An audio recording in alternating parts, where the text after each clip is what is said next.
Football isn't just about goals and glory. It's about flair, genius, and sometimes a little mischief. But over the years, some iconic moves have been permanently erased from the game. The double-touch penalty rule. And here's where it gets strange. A player can score the perfect penalty and still have it wiped off the record. Back in 2017, Leicester's Riyad Mahrez thought he'd just equalized against Manchester United. The crowd roared, his teammates celebrated, but seconds later, confusion spread like wildfire. The referee blew the whistle and ruled the goal. Why? Mahrez had slipped and accidentally hit the ball twice before it crossed the line. Years later, Fulham's Aleksandar Mitrovic suffered the same heartbreak. It didn't matter that neither meant to cheat. FIFA's rule was clear. If the kicker touches the ball twice before anyone else does, the goal doesn't count. Talk about cruel luck. What would you do if that happened to you? The Kasi Flava showboat ban. But wait, it gets even crazier. In South Africa, style isn't just part of the game, it is the game. Enter Kasi Flava, a street-born art of flair, rhythm, and swagger. Picture a player balancing on the ball, dancing a little, and taunting defenders before bursting forward. The crowd goes wild every time. But not FIFA. Nope, they called it unsporting behavior. According to the rules, standing or dancing on the ball while it's in play is a foul. Imagine banning joy itself. Players loved it, fans loved it, but referees? They blew the whistle on creativity. Honestly, what's football without a bit of showboating? Kurlan's seal dribble ban. And here's where things turn wild, a trick so bold. Defenders literally lost their minds. Meet Kurlan, a young Brazilian genius who became famous for the seal dribble, bouncing the ball on his head while sprinting past defenders like it was glued there. The crowd loved it. It was pure street flair brought to the big stage. But not everyone shared the excitement. During one match, a furious defender body-checked Kurlan mid-dribble, flattening him to the turf. The incident caused outrage, but instead of punishing the defender, FIFA went after Kurlan's move. They banned it entirely, calling it provocative and a safety risk. Imagine that a player invents a skill so good, the only solution is to erase it from football. Head and neck stall ban. Just when you thought juggling couldn't get any cooler, Ronaldinho and Maradona turned it into art, balancing the ball on their heads or necks like circus performers mid-match. It wasn't just skill, it was swagger. But apparently, FIFA didn't like the show. They decided the head and neck stall wasted time and disrespected opponents. From then on, if a player paused to show off like that during play, it could be penalized. The move that once inspired kids to emulate their idols? Gone. It turns out that even style has its limits when the rulebook takes center stage. Verratti's back pass yellow card.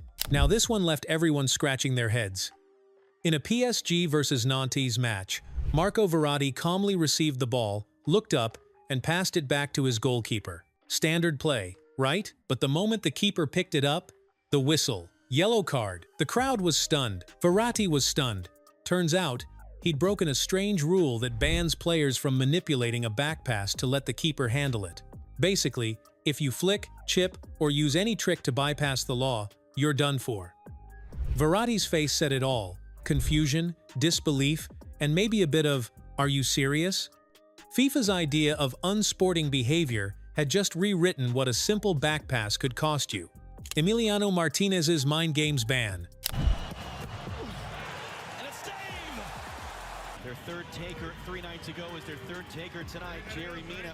Emiliano Martinez became a global sensation during the 2022 World Cup, not just for his incredible saves, but for his infamous mind games during penalty shootouts. From dancing wildly to tossing the ball away, every move was designed to unsettle his opponents. It worked, helping Argentina win the title, but it didn't sit well with FIFA. They soon introduced a new rule, specifically targeting such antics. Goalkeepers are now forbidden from touching the goalpost, net or crossbar, and must remain on their line without using distractions or verbal tricks. While many fans saw Martinez's behavior as genius psychological warfare, FIFA saw it as unsportsmanlike conduct that disrespected opponents. The change marks the end of an era for goalkeepers who thrived on mind games rather than saves.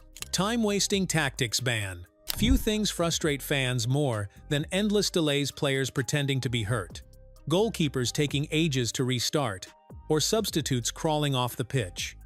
To combat these tactics, FIFA introduced stricter time-wasting rules inspired by Major League Soccer (MLS). Any player down for more than 15 seconds now must leave the field for at least 2 minutes. Substituted players are also required to exit within 10 seconds, or the incoming player has to wait. These measures not only keep the game flowing but also add fairness during crucial match moments. While some players argue it punishes legitimate fatigue or injury, most agree it's time to stop teams from abusing the clock to hold on to a lead. Diving crackdown. Diving, or simulation, has haunted football for decades, with players collapsing theatrically to win penalties or free kicks.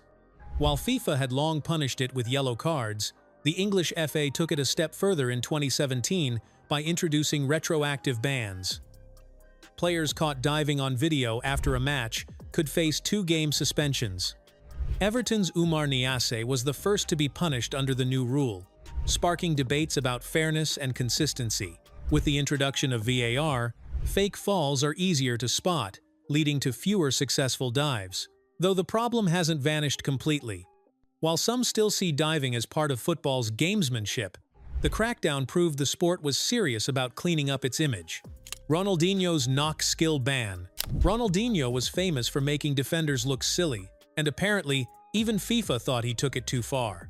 One of his most outrageous ideas was the knock skill, a move involving tapping the ball off the opponent's body to bounce it past them. Before he could even pull it off in a professional match, FIFA banned it. Officials called it unsporting behavior, believing it mocked defenders rather than showcased skill. Fans were disappointed. Many wanted to see it happen just once. In typical Ronaldinho fashion, he simply smiled, proving that even when banned, his creativity remained untouchable. The shirt trap trick ban. In street football, trapping the ball inside your shirt before flipping it over defenders is a flashy display of control, but in professional football, it's a no-go. FIFA banned the shirt trap after ruling that the jersey becomes an illegal hand extension. The logic is simple. Players cannot use anything but their bodies to manipulate the ball. Any attempt to trap or carry it with the shirt results in an automatic yellow card and a free kick for the opposing team. While it's a fan-favorite move in freestyle football, on the big stage, it's treated as blatant handball. The Coventry heel flick free kick. In 1970, Coventry City pulled off one of football's most jaw-dropping set pieces. Willie Carr wedged the ball between his heels and flicked it into the air for teammate Ernie Hunt to volley home. A stunning goal that instantly became a classic. Fans called it genius, commentators praised its creativity, and it even won Goal of the Year. But FIFA saw it differently. Officials decided that flicking the ball in that manner was an unfair manipulation of the set-piece rule and promptly banned it. Today, any player attempting the Coventry heel flick would be whistled for a foul before they could even celebrate. Cuauhtemoc Blanco's bunny hop.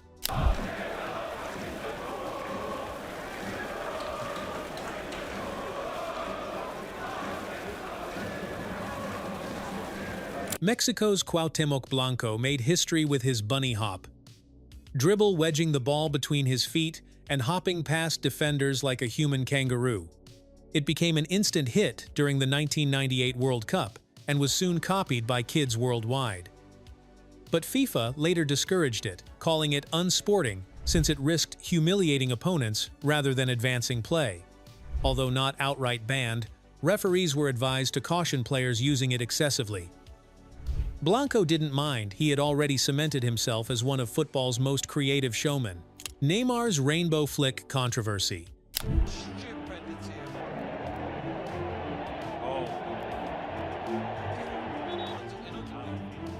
Few tricks sparked debate, like Neymar's iconic rainbow flick.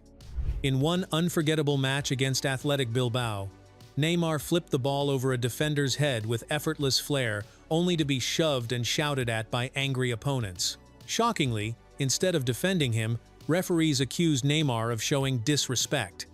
Since then, Many officials across Spain and France have treated the move as unsporting behavior, cautioning players for it even though it's not officially banned. Fans argue that punishing creativity kills football's joy, while critics say Neymar often uses it to taunt. Either way, the rainbow flick remains a symbol of the thin line between artistry and arrogance on the pitch. Neymar's pause penalty ban. Neymar once perfected a penalty trick that froze goalkeepers in their tracks. He'd pause mid-run-up, forcing keepers to dive early before calmly slotting the ball the other way. It worked so well that he converted almost every attempt until FIFA intervened. The governing body ruled that pausing after the final step of the run-up unfairly deceived goalkeepers and banned the technique entirely. Now, players must maintain a continuous motion when taking a penalty. Neymar's pause penalty may be gone, but its impact on penalty-taking psychology remains legendary. A reminder that even the cleverest tricks eventually meet the rulebook. Football thrives on creativity, but sometimes that flair crosses the line. From seal dribbles to rainbow flicks, these banned tricks remind us that genius and rebellion often walk side by side. Which one do you think should return? Tell us in the comments below.